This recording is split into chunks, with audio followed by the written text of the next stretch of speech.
हरे कृष्ण। गीता अमृत में आप सभी का स्वागत है। तो हम आ गए हैं भगवत गीता अध्याय 5 श्लोक क्रमांक 29, जो इस अध्याय का आखिरी श्लोक है, एक कंक्लूडिंग वर्स है। और भगवान कृष्ण इस श्लोक में शांति का फॉर्मूला देते हैं। तो भगवत गीता अध्याय 5 श्लोक क्रमांक 29, भगवान कृष्ण कहते हैं, भोक्तारम यज्ञतपसाम सर्वलोक महेश्वरम सुहृदम सर्वभूतानाम ज्ञात्वा माम शांतिम रक्षति। भगवान कृष्ण कहते हैं, मुझे समस्त यज्ञों तथा तपस्याओं का परम भोक्ता, समस्त लोकों तथा देवताओं का परमेश्वर एवं समस्त जीवों का उपकारी एवं हितैषी जानकर मेरे भावना अमृत से पूर्ण पुरुष भौतिक दुखों से शांति लाभ करता है। देखिए, भगवान कृष्ण बताते हैं कि शांत कौन है। शांति का फार्मूला दे रहे हैं। तो शांत कौन है? जो ये तीन चीजें जानता है। कौन सी हैं वो तीन चीजें? सबसे पहले भगवान कहते हैं भोक्तारम यज्ञ तपसाम, कि भगवान कृष्ण कहते हैं कि मैं सब चीजों का भोक्ता हूं। लेकिन इस भौतिक जगत में हर एक आदमी अहम और मम के जंजाल में फंसा हुआ है और भौतिक सुख, भौतिक भोग भोगने का प्रयास कर रहा है और वो सोचता है कि मैं एंजॉयर हूँ। बट एक्चुअल में एंजॉयर कौन है? एक्चुअल में एंजॉयर जो है वो भगवान कृष्ण है। तो हमको सारी चीज़ों को उनको ऑफर करना चाहिए। देखिए, इस भौतिक जगत में हमारा अस्तित्व कैसा है? जैसा मेरे हाथ, जो हमारा हाथ है मेरे शरीर से जुड़ा है, ऐसा है। तो जो मेरा हाथ है तो इसका काम क्या है? इस शरीर की सेवा करना है। तो इसके लिए रोज़ नहाता है, रोज़ धोता है, में तो सब सारा इसका साफ सफाई होती है, सब कुछ होता है। तो इसका काम है इस शरीर की सेवा करना। लेकिन जैसे ही ये मेरा हाथ इस शरीर से अलग हो जाएगा, इस शरीर से अलग हो जाएगा, तो ये हाथ दिखेगा थोड़ी देर के लिए, लेकिन उसके बाद इसमें से स्मेल आनी शुरू हो जाएगी और ये बेकार हो जाएगा, ये अपना काम भी नहीं करेगा। इससे पहले जब ये शरीर से जुड़ा था तो हम बोल सकते थे कि यार ये कितना अच्छा हाथ है, इसकी उंगलियां कितनी सुंदर हैं। लेकिन जैसे ही ये हाथ कट जाएगा, अलग हो जाएगा, तो फिर ये बेकार हो जाएगा। तो ऐसे ही हम अंश हैं भगवान कृष्ण के, और अंश के रूप में हमारा काम है भगवान कृष्ण की सेवा करना। हम भगवान नहीं हैं, हम भोग्य हैं। और जब व्यक्ति सही रूप में जान लेता है, अपना जो संवैधानिक स्थिति को जान लेता है, तो तब जाके वो अपनी स्थिति पे आता है। तो भगवान कृष्ण कहते हैं कि भोक्तार अहम यज्ञ तपसाम। दूसरा है, भगवान कहते हैं सर्वलोक महेश्वर। भगवान कृष्ण कहते हैं कि I am the master of everything. मैं इस भौतिक जगत का और आध्यात्मिक जगत का मालिक हूँ, मास्टर। हम समझते हैं कि मैं इस का मालिक हूँ और ये सारा चीज़ जो भी कुछ है ये मेरे लिए बनी है। तो मैं बोल दूं कि मैं अपने परिवार का मुखिया है, लेकिन जो थोड़ा सा व्यक्ति जो थोड़ा एडवांस होगा वो बोलेगा कि मैं कम्युनिटी का मालिक हूँ, और जो थोड़ा एडवांस होगा वो बोलेगा मैं अपने राज्य का मालिक हूँ, मैं अपने राष्ट्र का मालिक हूँ। लेकिन देखिए, दो नेशन आपस में लड़ाई करते रहते हैं, झगड़ते रहते हैं, जैसे इंडिया, पाकिस्तान, चाइना। अब चाइना ने 2020 में क्या किया? सोल्जर क्लैश हुआ। और पाकिस्तान से हमारा पुराना ये क्या है? प्रायोजित आतंकवाद, ऐसा है। पाकिस्तान सोचता है, जो व्यक्ति पाकिस्तान में पैदा हुआ है वो सोचता है कि इंडिया पे कब बम फोड़ दूं और मैं कुर्बान होके जन्नत को चला जाऊं।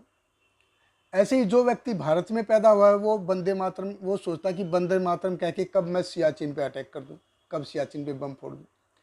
और इधर चाइना, जो चाइना में पैदा हुआ है वो सोचते कि कैसे ना कैसे हम इंडिया के हिस्सों पे कब्जा कर ले, गलवान घाटियों का कब्जा कर ले, असम में कब्जा कर ले। ये देखिए, ये सारे क्या है? ये ज़मीन के छोटे छोटे पार्टिकल्स, छोटे छोटे पार्टिकल्स। लेकिन हमारा ईगो इतना बड़ा है कि हमने उस छोटी छोटी चीज़ को इतना बड़ा बना देते हैं, हम इतना बड़ा बना देते हैं। देखिए, ब्रह्मांड में कितने असंख्य गैलेक्सी हैं, उनमें कितने सारे ग्रह, नक्षत्र, तारे हैं, कितने सारे हैं। और भगवान कहते हैं कि जीव हर जगह है। शास्त्र बताते हैं जीव सर्वगता, कि हर जगह जीव है। तो जीव कितने होंगे? जीव असंख्य होंगे। हम अपने जीवन में कितने 5-10 लोग, 15-20 लोगों से कांटेक्ट में आते हैं, उनके कांटेक्ट में आते हैं, और हम ये सोचते हैं कि वो सारे के सारे मेरा कहाँ माने। तो क्या ये अहंकार नहीं है? ये अहंकार ही है। जैसे मैं परिवार का मुखिया हूँ तो मैं सोचता हूँ कि परिवार के सारे सदस्य मेरा कहाँ माने। जो थोड़ा और एडवांस है वो सोचते हैं कि भाई चलो नई कम्युनिटी के लोग मेरा कहाँ माने। लेकिन क्या हम ये सोचते हैं कि अमेरिका के लोग मेरा कहाँ माने, जापान के लोग मेरा कहाँ माने? नहीं माने। क्यों? क्योंकि मैं उनको दूसरा समझता हूँ, वो दूसरे हैं। तो हम अपने आसपास के लोग, जो हमारे आसपास के जो लोग हैं, उनके दुखों से परिचित होते हैं और उनके सुख दुख से हम अफेक्टेड होते हैं, उनसे अफेक्टेड होते हैं। लेकिन क्या इस दुनिया में, इस ब्रह्मांड में हमसे ज़्यादा, उनसे ज़्यादा और दुखी इंसान नहीं है क्या? बहुत सारे जीव हैं जो दुखी हैं। तो एक्चुअल में जो भलाई है, एक्चुअल में जो भलाई, हम देखिए, हम किसी का भला नहीं कर सकते, ना तो हम किसी के सुख और दुख को बढ़ा सकते हैं, ना ही किसी के सुख और दुख को कम कर सकते हैं। ये सिर्फ हमारा वहम है। असल में सच्चा हितैषी कौन है? भगवान कृष्ण। तीसरा, भगवान कहते हैं सुहृदम सर्वभूतानाम।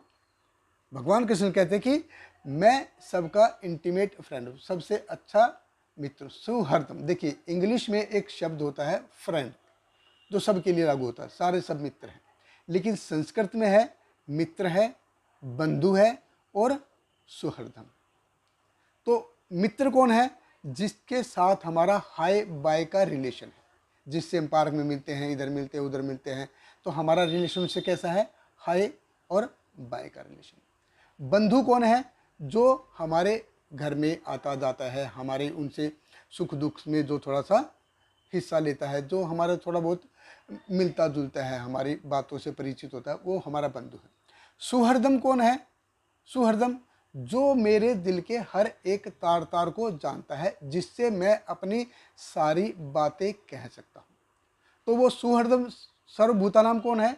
वो भगवान है, वो भगवान कृष्ण है, वो भगवान कृष्ण है। देखिए, वो सुहृदम सर्वभूतानाम है। हम सुहृदम सर्वभूतानाम नहीं हो सकते, क्योंकि हम किसी का भला बुरा ना तो बढ़ा सकते हैं, ना ही कम कर सकते हैं। हर कोई इस भौतिक जगत में अपने कर्मों के हिसाब से अपना बोरिया बिस्तर लेके आया है और अपना बोरिया बिस्तर लेके चला जाएगा। तो भगवान कृष्ण कहते कि मैं सबका सुहृदम, यानी कि सबसे सच्चा हितैषी मित्र हूँ। हमारे सब आदमी, सब जितने भी हमारे अड़ोस पड़ोस वाले हैं, हमारे संगी साथी हैं, वो सब हमारा साथ छोड़ के जा सकते हैं, लेकिन भगवान कृष्ण हमारा साथ कभी छोड़ते नहीं। चाहे हम कुछ भी बन जाए, चाहे हम गंदी नाली के कीड़े बन जाए, चाहे कुत्ता, भैंस, बकरी, जानवर कुछ भी बन जाए, भगवान कृष्ण परमात्मा रूप में हमेशा हमारे साथ रहते हैं, और वो सही मायने में हमारे सच्चे हितैषी हैं, हमारे सच्चे हितैषी मित्र हैं। तो जब सिर्फ ज़रूरत क्या है कि उसके भगवान कृष्ण के बारे में जानने की और भगवान कृष्ण को समझने की। तो जब कोई व्यक्ति भगवान कृष्ण को अल्टीमेट एंजॉयर, अल्टीमेट प्रोप्राइटर और सब जीवों का सच्चा हितैषी मान लेता है, तब क्या होता है? वो खुश रहता है। तो देखिए, ये फार्मूला है कि नहीं है? 3 चीज़ें हैं। भगवान कहते हैं कि भोक्तारम यक्तपसाम सर्वलोक महेश्वरम और सुहृदम सर्वभूतानाम। जो तीनों चीज़ें टिक कर देता है 1 2 3, तो वो खुश रहेगा। तो ये भगवान ने खुश शांत रहने का फार्मूला बता दिया। शांत कैसे आदमी शांति प्राप्त करता है। और इससे पहले भगवान कृष्ण ने 21वें श्लोक में सुखी रहने का फार्मूला बताया था। तो क्या था फार्मूला? वो भगवान कृष्ण कहते हैं कि बाह्य स्पेशु असक्त आत्मा विंदंती आत्मनि यत सुखम स ब्रह्म योग युक्त आत्मा सुखम अक्षम अश्नुते। तो जो व्यक्ति बाह्य सुख से अनासक्त हो गया है, उसको बाह्य सुख में कोई इंटरेस्ट नहीं है। जो समाधि में रह के अपने अंदर झांक के ही सुख का अनुभव करता है, और जो भगवान कृष्ण पे ध्यान लगाता है तो वो क्या है, वो व्यक्ति सुखी है। भगवान कृष्ण कहते हैं सुखम अक्षम अश्नुते, वो अक्षय सुख का अनुभव करता है। तो तीन चीज़ें भगवान ने उस श्लोक में बताई कि आदमी सुख कैसे रहेगा। सुख रहने का फार्मूला कि जिसने बाह्य इंद्रियों की जो भोग की लालसा है उसको छोड़ दिया है और अपने अंदर रह के, समाधि में रह के, ध्यान के अपने अंदर गहरा उतर के उसने सुख अनुभव करना शुरू कर दिया है। और जो पर ब्रह्म में ध्यान लगाता है, भगवान कृष्ण पे ध्यान लगाता है, वो सुख प्राप्त करता है। और इस श्लोक में भगवान कृष्ण ने तीन चीज़ें बताई कि वो शांति का फार्मूला। बहुत बहुत धन्यवाद। हरे Krishna. Hare Krishna, Hare Krishna, Krishna Krishna, Hare Hare, Hare Rama, Hare Rama, Rama Rama, Hare Hare.